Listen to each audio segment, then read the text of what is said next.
Students of CBSE board class 10th and class 12 बच्चों कुछ important topic पे discussion करने जा रहे हैं। अभी जो सीबीएसई का रिजल्ट आया है उसके बाद बहुत से बच्चे जो कि कंपार्टमेंट की कैटेगरी में फॉल कर गए हैं वो बहुत ज़्यादा परेशान है।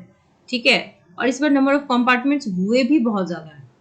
तो बच्चों कंपार्टमेंट के रिगार्डिंग कुछ इन्फॉर्मेशन देने जा रही हूँ। कंपार्टमेंट की जो आपकी फॉर्म है, ठीक है, वो कब आएगी? बहुत से बच्चे ये पूछ रहे हैं कि क्या वेरिफिकेशन का फॉर्म फिल कर दिया है, कंपार्टमेंट कब भी फिल करना पड़ेगा? तो बेटा पहले आपका रिजल्ट आ जाएगा वेरिफिकेशन का, उसके बाद ही कंपार्टमेंट की फॉर्म आएगी। तो कंपार्टमेंट की फॉर्म लगभग सेकेंड वीक ऑफ जुलाई के आसपास जून के आसपास आएगी और एग्जाम जुलाई में होगी। ठीक है, अब यहाँ पर हम बात करने जा रहे हैं बच्चों के साथ कुछ प्रॉब्लम्स होती है that students don't have a proper strategy. अब ये जो कंपार्टमेंट की कैटेगरी में बच्चे फॉल करते हैं उनके साथ सबसे बड़ी दिक्कत ये होती है कि अभी रिजल्ट आने से पहले से आप सोच लो कि आप नवंबर दिसंबर से ही स्ट्रेस में हो। करेक्ट, नवंबर दिसंबर से सारे बच्चे स्ट्रेस में थे बोर्ड एग्जाम को लेकर।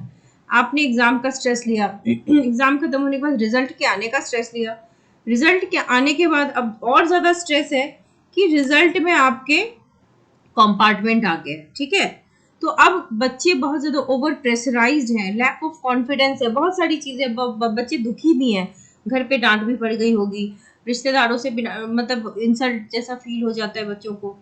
तो इस वजह से बच्चे क्या करते हैं ना, अभी जो बचा हुआ एक सवा महीना है, 40-45 दिन आपके पास है, ऐसा नहीं कि नहीं है, इसमें आप चाहो तो अच्छे से अच्छा स्कोर कर सकते हो। 100 में 100 भी स्कोर किया जा सकता है। आप 100 में 100 का सोचोगे तो 100 में 70-80 तो ले ही आओगे, है कि नहीं? उसके लिए आपको चाहिए कि आप एक प्रॉपर स्ट्रैटेजी बिल्ड करो। ठीक है, आपके पास एक प्रॉपर स्ट्रैटेजी होनी चाहिए जिसके तहत आप पढ़ना शुरू कर दीजिए आप। ठीक है, रिवीजन नोट्स आपके पास होने चाहिए जिसमें एनसीईआरटी की प्रॉपर कवरेज हो। बहुत बड़ा इतिहास ना हो लेकिन कवरेज पूरी हो ताकि कोई पॉइंट आए तो आप लिख सको।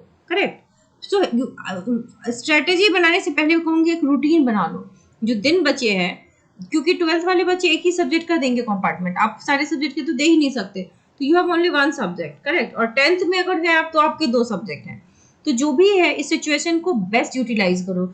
दुखी होने की, स्ट्रेस आउट होने की कोई जरूरत नहीं है। ठीक है, आप सबसे पहले अपना एक प्रॉपर रूटीन बनाइए जिसमें छोटे छोटे ब्रेक्स भी हों, जिससे आपका दिमाग बहल भी जाए। कॉन्फिडेंस को अप कीजिए, मोरल को बूस्ट कीजिए और think high, think big, dream big. बड़ा सोचोगे बड़ा करोगे। सिर्फ पास का सोचते नहीं है, पास का सोचते तो फिर हम फेल भी हो सकते हैं।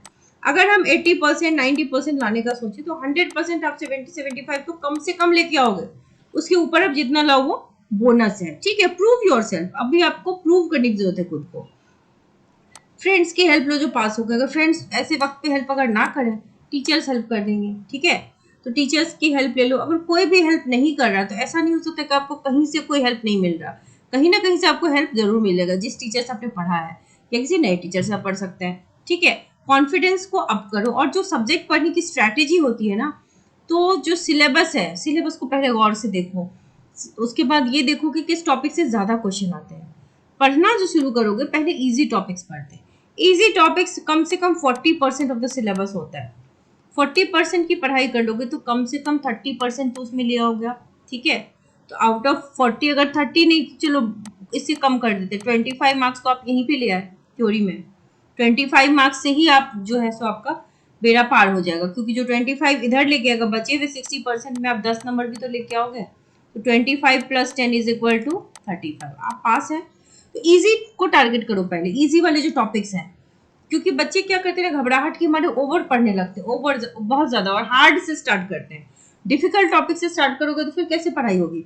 इजी वाले को पढ़ोगे तो कॉन्फिडेंस बिल्ड होगा कि हाँ मेरी थोड़ी तैयारी हुई।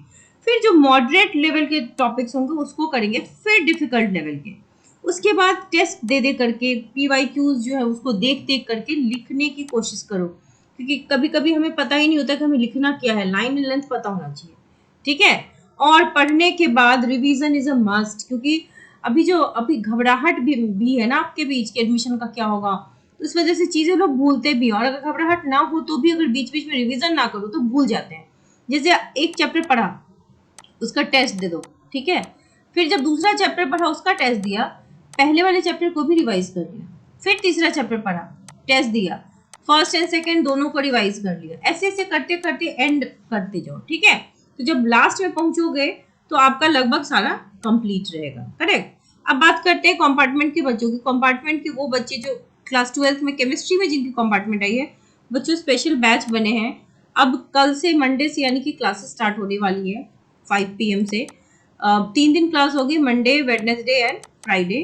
ठीक है, 3 क्लासेस होंगी 5 to 6 या 6 से ज़्यादा भी हो सकता है। और एक संडे को टेस्ट होगा, जो हम पढ़ाई करेंगे उसका एक टेस्ट रखेंगे संडे को। मैं आपको क्वेश्चंस भेजूंगी, आप प्रॉपर आंसर लिख करके मुझे भेजेंगे, मैं चेक करके फिर आपको बताऊंगी। सो इंटरेस्टेड स्टूडेंट जो है आप मुझे ईमेल कर दीजिए ताकि फर्दर डिटेल्स मैं आपको दे सकूं, क्योंकि बैचेस स्टार्ट हो जाएंगे फिर आपका एडमिशन इसमें नहीं हो पाएगा। ठीक है, तो आप जिन जिन को ज्वाइन करना है, do write me mail today itself, ताकि कल तक आपको मैं टाइम वगैरह भेज दूं। So wish you all the very best.